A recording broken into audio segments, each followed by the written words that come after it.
கோட்பாடு 5. வளமடைதலும் வளமாய் இருத்தலும். ஒரு நல்ல இன்வெஸ்ட்மெண்ட் அப்படிங்கிறது நீங்கள் எப்போவுமே சரியான முடிவுகளை எடுக்கிறதில்ல.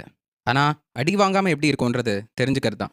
1877 ஜெஸ் லிவர்மோர் அப்படின்ற ஒரு ஸ்டாக் மார்க்கெட் ட்ரேடர் இருந்தார். 1929 எக்கனாமிக் கிராஷ் நடக்கும்போது எல்லாருமே சூசைட் பண்ணிட்டு இருந்தாங்க. ஜெஸ்ஸோட பொண்டாட்டியும் அம்மாவும் பயத்தோட வீட்டில் காத்துட்டு இருந்தாங்க. ஆனால் அந்த வாரம் உலகத்திலே ஒரு பெரிய கிராஷ் நடக்கும்போது ஜெஸ் $3 பில்லியன் அந்த ஸ்டாக் மார்க்கெட் கிராஷ்லேருந்து சம்பாதிச்சார். அதே நாள் அப்ரஹாம் கர்மான்ஸ்கி அப்படின்ற ஒரு multi millionaire real estate developer, அளவு கடங்கா காசோட வாழ்ந்துட்டு இருந்த ஒருத்தர் அந்த மார்க்கெட் கிராஷில் தான் இறந்து போனார். எந்த 1929 ஸ்டாக் மார்க்கெட் கிராஷ் லிவர்மோரை ஒரு பணக்காரன் ஆக்கிச்சோ அதே கிராஷ் தான் ஜெர்மான்ஸ்கியவும் தற்கொலை செய்ய வச்சது. ஆனால் அவங்களோட பாதைகள் அந்த இடத்துல முடியவே இல்லை. லிவர்மோர் அவரோட வெற்றியை பார்த்து அவரோட அத்தனை காசையும் ஸ்டாக் மார்க்கெட்டில் அளவு கடங்கா தைரியத்தில் புழக்கத்தில் வச்சுருந்தாரு. 1993 இது எல்லாத்தையுமே இழந்து 2 நாளைக்கு காணாமல் போயிட்டாரு. ஜெர்மான்ஸ்கியோட பாதை எங்கே முடிஞ்சதோ அதே இடத்துல தான் லிவர்மோரோட பாதையும் முடிஞ்சது. லிவர்மோர் தற்கொலை பண்ணிக்கிட்டாரு. இவங்க 2 பேருக்குமே பணக்காரன் ஆறுது எப்படின்னு தெரிஞ்சதே தவிர பணக்காரனா வாழறது எப்படின்றது தெரியாமல் போச்சு.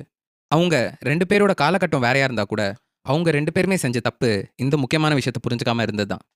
காசு எப்படி சம்பாதிக்கிறதுன்றது ஒரு விஷயம், காசை எப்படி வச்சிருக்கிறது அப்படின்றது வேற ஒரு விஷயம். காசு அப்படின்ற எழுத்தை நம்ம வேணா ஒரே வார்த்தையில் சொல்லலாம். இங்கிலீஷில் சொல்லணும்னா சர்வைவல், நம்ம தமிழில் சொல்லணும்னா உயிர் வாழுதல்.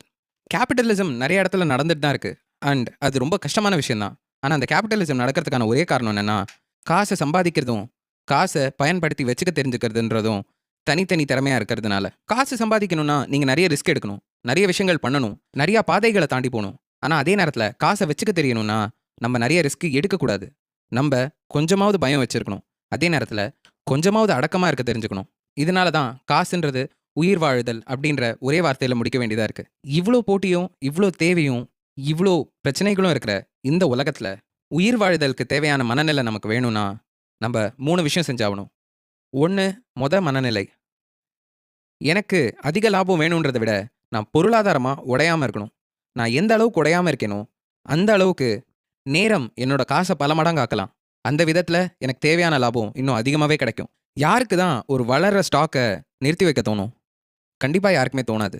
நீங்கள் அந்த காசை வச்சு வெறும் 1% லாபம் சம்பாதிச்சிருந்து அது 9% ரிட்டர்ன்ஸ் கொடுத்துருந்தா கண்டிப்பாக நம்ம எல்லாருக்குமே அந்த 9% மேலே கண்ணு இருந்துகிட்டே இருக்கும். ஆனால் அந்த ஸ்டாக்கு விழற நேரத்தில் நம்ம காசு அங்கே இருந்திருந்தா நம்மளோட லாஸ் எவ்வளோ அதிகம்னு கண்டிப்பாக எல்லாருக்குமே தெரியும். ஆனால் உண்மையை பார்த்தா ஒரு லாபம் பார்க்காத ஒரு பெரிய ஸ்டாக், கொஞ்சம் கொஞ்சமாக பல வருஷங்களாக வளர்கிற ஒரு ஸ்டாக் ஓட ப்ராஃபிட் வெறும் 1%-ஆக இருக்காது, பல மடங்கு இது இருக்கலாம். ஏன்னா அந்த மாதிரி ஸ்டாக்ஸ் ஒரு கிராஷில் கூட அந்த அளவுக்கு உங்களுக்கு லாஸ் தராது. எல்லாமே தப்பாக போகிற நேரத்தில் உங்களது ஒரு விஷயம் வீழ்ச்சி அடையாமல் இருக்குன்னா அதை விட பெரிய வெற்றி எதுவுமே கிடையாது. 2, மனநிலை. ஒரு விஷயத்தை பிளான் பண்ணுறது ரொம்ப தேவையான விஷயம். ஆனால் அதை விட ரொம்ப முக்கியமான பிளான் என்னன்னு பார்த்தீங்கன்னா அந்த விஷயம் நம்ம நினச்சபடி நடக்காமல் போனால் நம்ம என்ன செய்ய போகிறோம் அப்படிங்கிறது தான். You plan, God laughs. மனிதன் திட்டமிடுகிறான், ஆண்டவன் சிரிக்கிறான். பொருளாதார உலகம் அப்படிங்கிறது இந்த பழமொழி மாதிரி தான். நம்ம என்னதான் 1000 பிளான் பண்ணாலும் நம்ம பிளான் பண்ணுற ஒவ்வொரு விஷயமும் நமக்கு என்ன தேவை, நம்மளோட சந்தர்ப்ப சூழ்நிலைகளை பொறுத்து மட்டும்தான் பிளான் பண்ணுறோம். ஆனால் அடுத்த 20 வருஷத்தில் நம்ம நினச்சது அத்தனையும் நடக்குமானா கண்டிப்பாக கிடையாது. செப்டம்பர் 11 நடந்த ஹவுசிங் பூம்னால ஏகப்பட்ட அமெரிக்கன்ஸ் அவங்களோட வேலையை இழந்தாங்க. ஆனால் அந்த செப்டம்பர் 11 நடந்தது காரணம் அன்றைக்கி ஒரு நாளா இல்லை, அதுக்கு முன்னாடி 20 வருஷமாக நடந்த அந்த முழு திட்டம் தான். ஏன் நம்ம எதிர்பார்க்காத வெறும் நம்ம கண்ணுக்கு தெரியாத ஒரு சின்ன வைரஸ் இன்றைக்கி நம்ம உலகத்தை ஆட்டி படைக்கல? அந்த ஒரு கொரோனா வைரஸ் இந்த உலகத்தில் எதுக்குமே நிற்காத அந்த மனுஷங்களை வீட்டுக்குள்ளே அடைச்சி போட்டு வச்சுது. எந்த திட்டம் இன்னைக்கு இருக்கிற நிலைமையில உயிர் வாழுதோ அதுதான் உண்மையாகவே ஒரு நல்ல திட்டம். நீ ஒரு நல்ல பிளான், அதாவது ஒரு நல்ல திட்டம் எடுக்கிறது ஒரு விஷயம் நடக்காதுன்னு நினைக்கிறது இல்லை, ஆனால் அந்த விஷயம் நடந்தாலும் தப்புக்கு இடம் இருக்கிறதுன்றது புரிஞ்சுக்கிறது தான். ஆனால் இதுக்கும் பாதுகாப்பாக இருக்கிறதுக்கும் ஒரு வித்தியாசம் இருக்குது. நம்ம ரொம்ப பாதுகாப்பாக இருந்தாலும் எல்லாத்தையுமே இழக்கிறதுக்கான வாய்ப்பு இருக்குது. நீ பாதுகாப்பாக இருந்தால் ஒரு சில விஷயங்களில் ஆபத்தான முடிவுகளை எடுக்க மாட்டேன், அடுத்த கட்டத்துக்கு வளர மாட்டேன். ஏன் சொல்ல போகணுன்னா அப்படி கீழே இருக்கிறதும் உனக்கு ஒரு தனி ஆபத்தாகவும் முடியலாம்.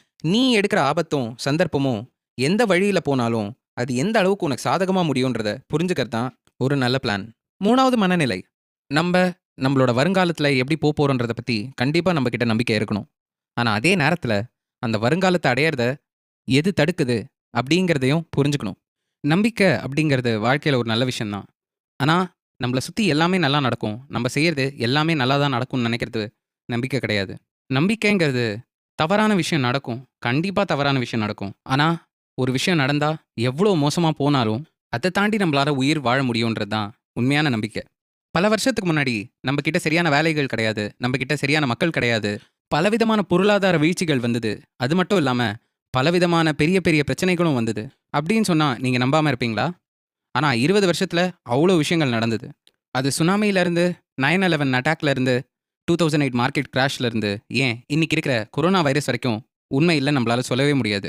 ஆனா நம்மளோட வாழ்வாதாரம் அப்படிங்கிறது கடந்த 170 வருஷத்துல 20 மடங்கு வளர்ந்திருக்கு நம்ம நெனச்சத விட. ஆனா இது அத்தனையும் நம்மளோட தலைக்கு ஏறிடக்கூடாது. இத நம்ம தெளிவா பயன்படுத்த மட்டும் தான் தெரிஞ்சிருக்கணும். நம்ப எப்படி தான் தோத்து போனாலும், அதுலேருந்து எப்படி வளர்றது அப்படின்றத பத்தி அடுத்த அத்தியாயத்துல பார்க்கலாம்.